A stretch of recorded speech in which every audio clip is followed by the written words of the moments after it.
What is up, my friends? My name is Echo, and today we're back inside of Rise of Kingdoms and taking a look at the brand new 2 commanders that the game has to offer right now. These 2 commanders I have not unlocked, but we're going to go through the skills, the trees, and kind of break them down for you guys right here today. If you like Rise of Kingdoms, if you like daily uploads, and if you like hanging out with me, make sure you subscribe to the channel and ring the bell for daily mobile gaming videos.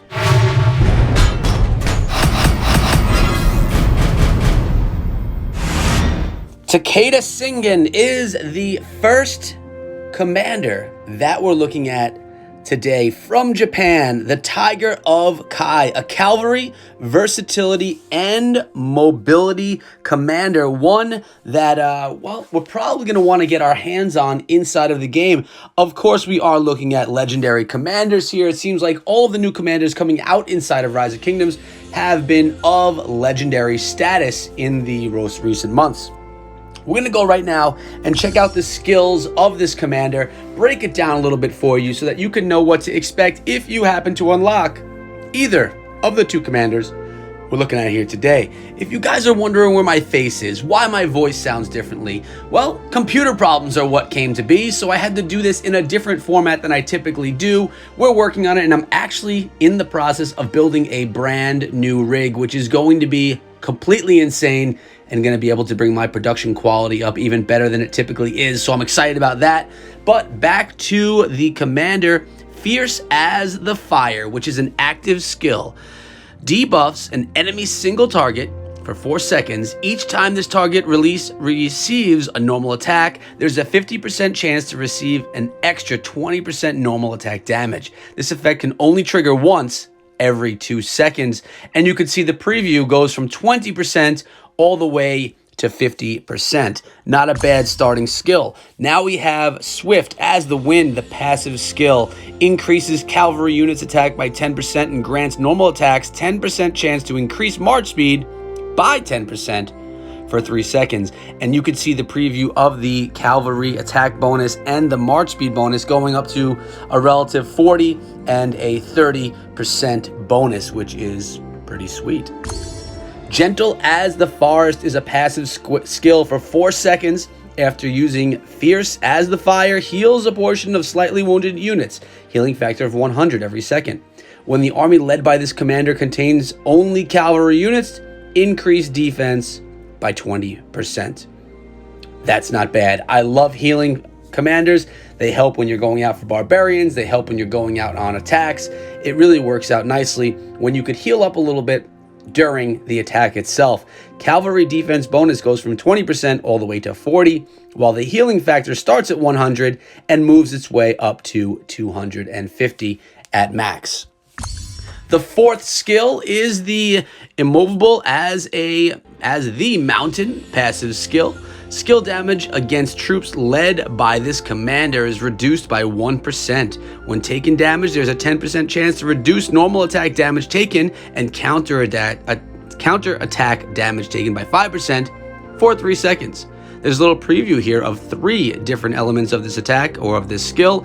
Skill damage taken reduction 1, 2, 3, 4, and 5%. Normal attack damage reduction jumps up by 5% each interval, and counterattack damage reduction again jumping by 5% each time you get yourself an upgrade.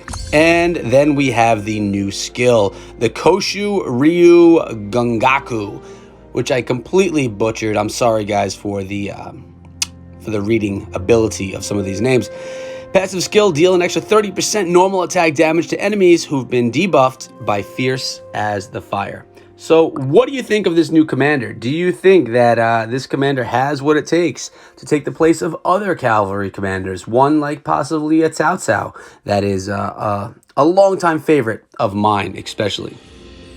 Now, we're going to go on over to the 2nd commander that is new to the game, and that is Attila. And Attila looks like a beast, a scourge of the god, and as you guys can see, it's a cavalry conquering and attack commander, and the commander power 5,300 to start things off. Now we're going to go through his skills as well, and this looks like a battlefield. This looks like someone that's about to tame a lion, And, well, we're going to see exactly what it is that he likes to do in a moment. And actually, I should have shown you this for the last one as well. And this is called... Attila is called Attila the Hun, was the ruler of the Huns from 434 until his death in March 453. So pretty cool history right there for Attila the Hun as well. Now let's take a look at some of the skills for Attila the Hun.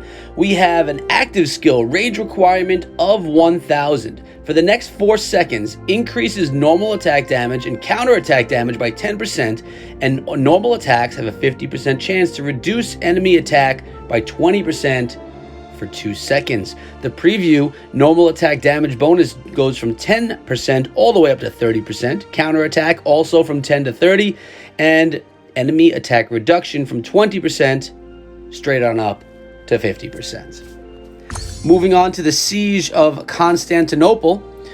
When attacking garrisons, increases all damage dealt by 2% and has a 10% chance every turn to reduce the garrison's defense by 5% for 3 seconds. So we're talking about someone that is going to be beating up on garrison. Will this commander be coming to a garrison near you? We're going to have to find out. Damage bonus from 2% all the way to 10, and defense reduction from 5% up to 25%. Honora skill damage against troops led by Attila is reduced by 3%, and the skill damage dealt by his own troop is also reduced by 30%. Increases cavalry units march speed by 3% and attack by 20%. The preview tells us that skill damage taken goes from 3% to 15%. Cavalry march speed bonus goes all the way up to 15%, starting at 3%, and cavalry attack bonus from 20% up to 40%. Now we have the Battle of Constantine Plains. When the army led by Attila contains only cavalry units, normal attacks have a chance to increase to use own troops, all damage dealt for the next 2 turns. Has a 25% chance to increase all damage dealt by 25% and has a 25% chance to increase all damage dealt by 50%. Bonus damage 25% chance all the way up to 50. Bonus damage 50% all the way up to 100% chance. Now we're going to go on to that final new skill, passive. Troops led by Attila are immune to silence effects.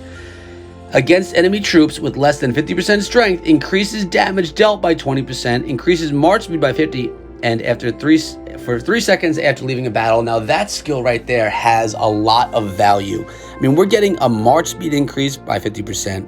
When the enemy is below 50% health, we're getting damage dealt by another 20%. So when they are weak, we make them weaker with even a stronger percentage of attack. Now, Attila, or is it going to be Takeda, which I should actually show you the history of right there if you want to take a look at it. A little bit of the history behind these commanders inside of Rise of Kingdoms. I always think it's pretty cool to have a look at these. But guys, that's it. Taking a look at these commanders for today. Again, I'm sorry for the format of this video, but it's how it had to be done since your boy is dealing with some tech issues. But we get it done every single time because that's what we're here to do. Thank you all so much for coming through today's video. I appreciate each and every one of you, and I'll see you back here later on today with another video. Until then, be good.